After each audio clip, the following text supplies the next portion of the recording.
Olá, pessoal, tudo bem? Espero que todos estejam bem.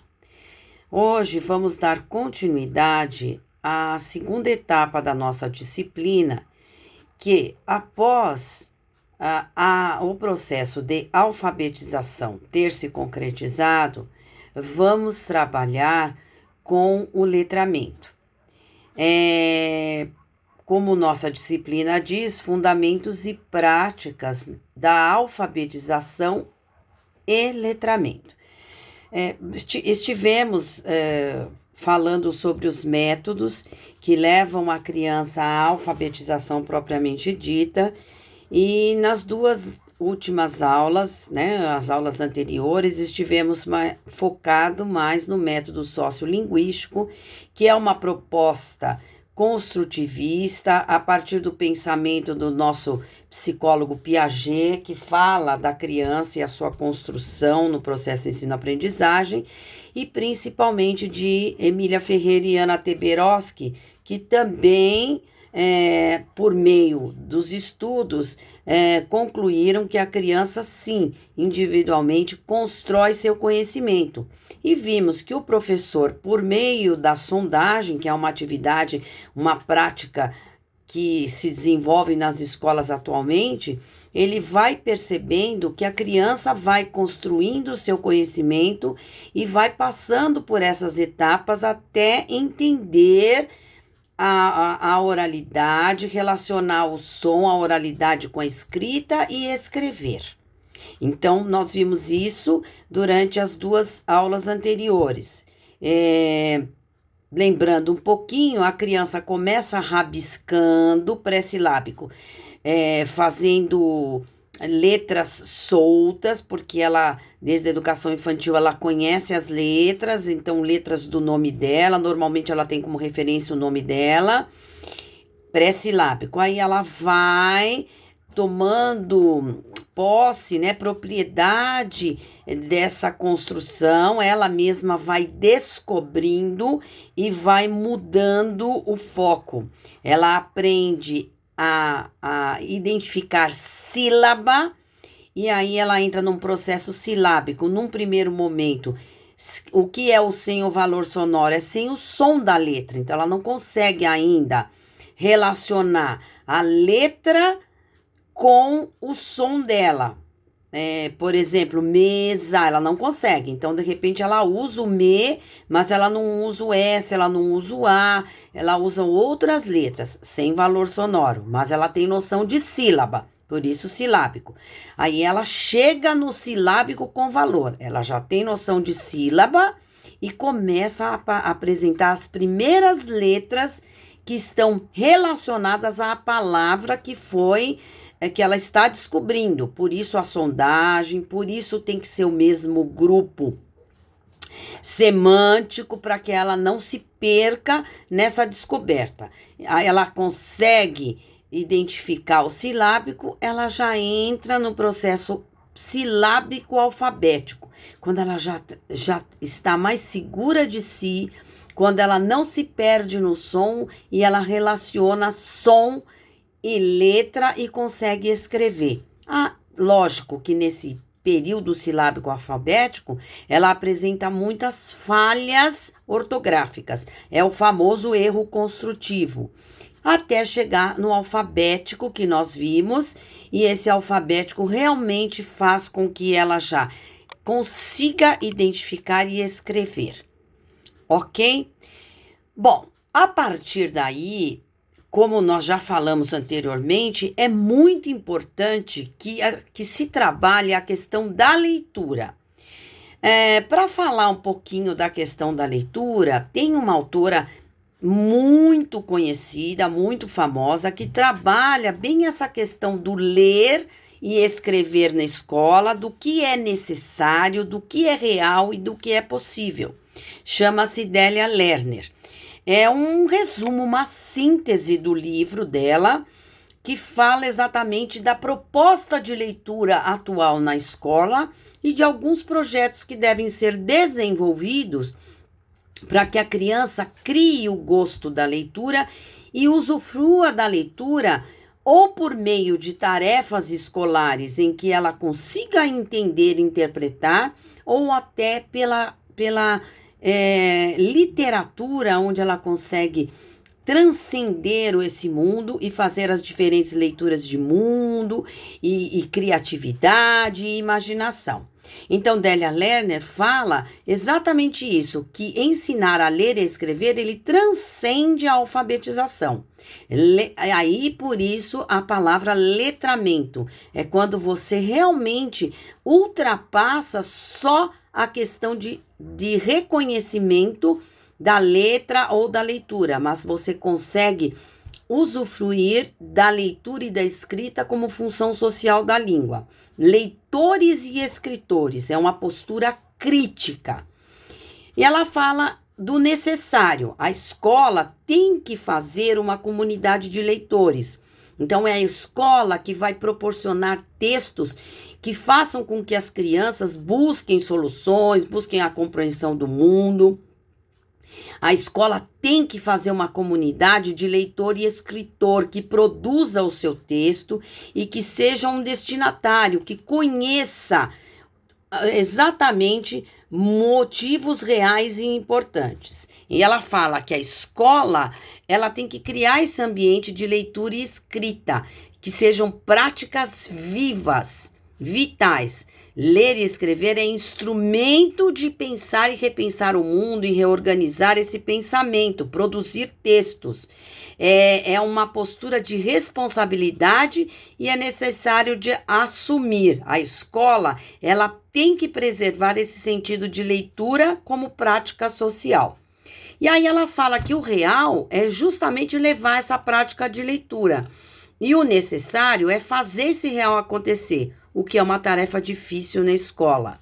Muito difícil, porque não é só ler em voz alta ou ler a leitura silenciosa apenas como enunciado, só reconhecimento de letra ou de texto, mas é leitura para entender, para formular soluções, para alcançar uma prática, para analisar.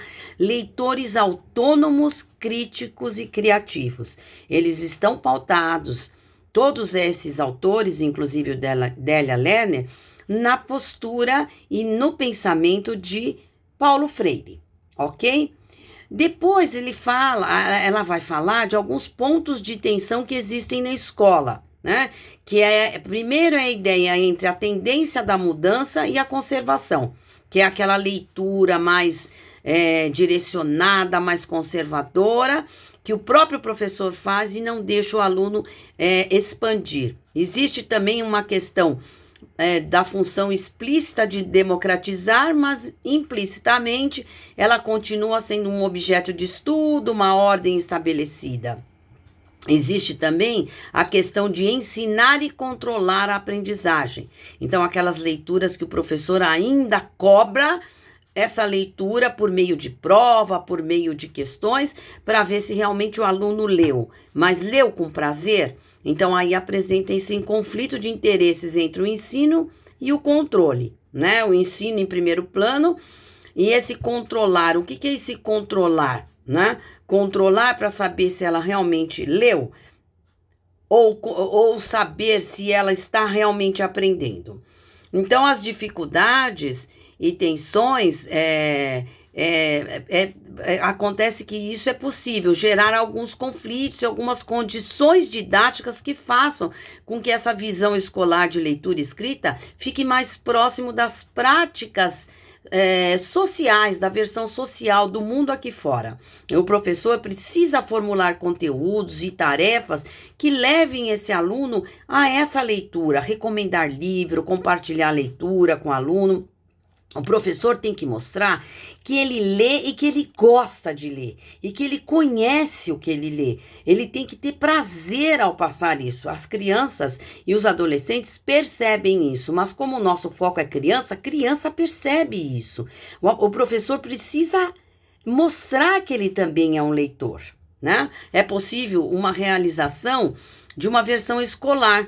Então, os diferentes gêneros textuais do discurso, trabalhar projetos, situações reais, resolução de problemas que compartilha com toda a escola. É importante, por exemplo, a Délia Lerner escreveu há muito tempo, ela falava em gravar fita. Hoje nós gravamos pelo celular, mas gravar poemas para as crianças, dar sentido, fazer a leitura em voz alta, mas com entonação, com impostação, escrever para protestar, levar o aluno aos diferentes gêneros textuais que ele possa aprender e desenvolver projetos que façam com que o aluno tenha autonomia e que tome iniciativas. Por exemplo, quando você cria algum projeto de jornal na escola, de reivindicar alguma coisa, o aluno se envolve e ele passa a ser ativo nessa leitura.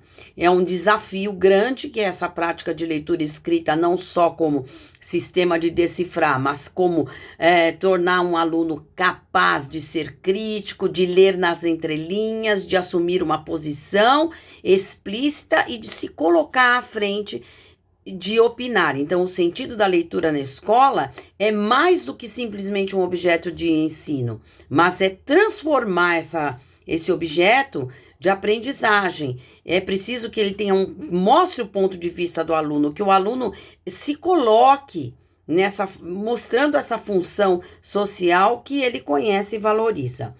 E aí, por que ler? Ler porque a gente define um problema prático, porque a gente informa um tema interessante, porque a gente escreve e produz um texto, porque a gente busca informações específicas e porque a gente lê porque escolhe romances, contos e poemas que vão viajar na imaginação e nas diferentes leituras de mundo.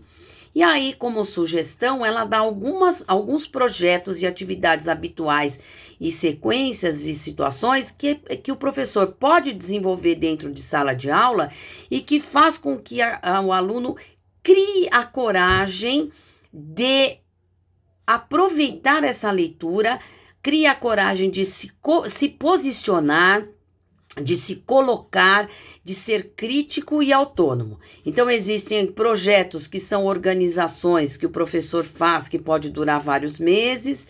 Existem aquelas atividades que são permanentes e habituais, que o professor faz uma sistematização de leitura, uma vez por semana, ou por quinzena, ele é o dia da leitura, ele faz com a criança. Existem sequências de atividade que têm uma limitação, um tempo menor, e para trabalhar os diferentes gêneros, quando ele abre os capítulos, que ele mostra gêneros diferentes, que ele faz atividades, pode ser em grupo, pode ser individual, e existem algumas situações independentes, as ocasionais, que aparecem, né, como alguma oportunidade de compartilhar com a criança, alguma coisa que está acontecendo no momento, por exemplo.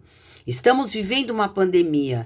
Se estivéssemos dentro de sala de aula hoje com atividades online, eu tenho que falar para minha criança da pandemia, do que está acontecendo, da higienização das mãos, o uso da máscara, o porquê de ficar em casa, enfim, são situações ocasionais, como também situações de sistematização, que são mais independentes, mas têm o propósito de fazer o reconhecimento linguístico e construído através dessas modalidades. Então, Délia Lerner trabalha muito bem nessa questão do que é possível, do que é real, do que é necessário e do que é possível, ok? É uma leitura extremamente prazerosa, é um livro que, inclusive, ele é um carro-chefe de concursos públicos, porque ela traz uma proposta muito interessante com relação à questão da leitura, não é só a leitura de codificação. Na plataforma Ava, como também por e-mail e por WhatsApp, estarei encaminhando a aula de hoje, a videoaula com essa explicação e uma proposta, desta vez, bem de reconhecimento do tema, para vocês reforçarem o que Délia Lerner pergunta. Então, acho que são algumas questões, 2 ou 3 questões que vão reforçar esse conteúdo do que Délia Lerner fala sobre leitura, de como deve ser feito o trabalho e quais as propostas que ela dá para ler na escola. E vocês, hoje é dia 12, 12, 13, 14, 15. Vocês terão até o dia 15 para fazer a devolutiva, ok? Qualquer dúvida, estou à disposição. Um bom final de tarde, bons estudos, bom trabalho, um abraço e até a próxima aula.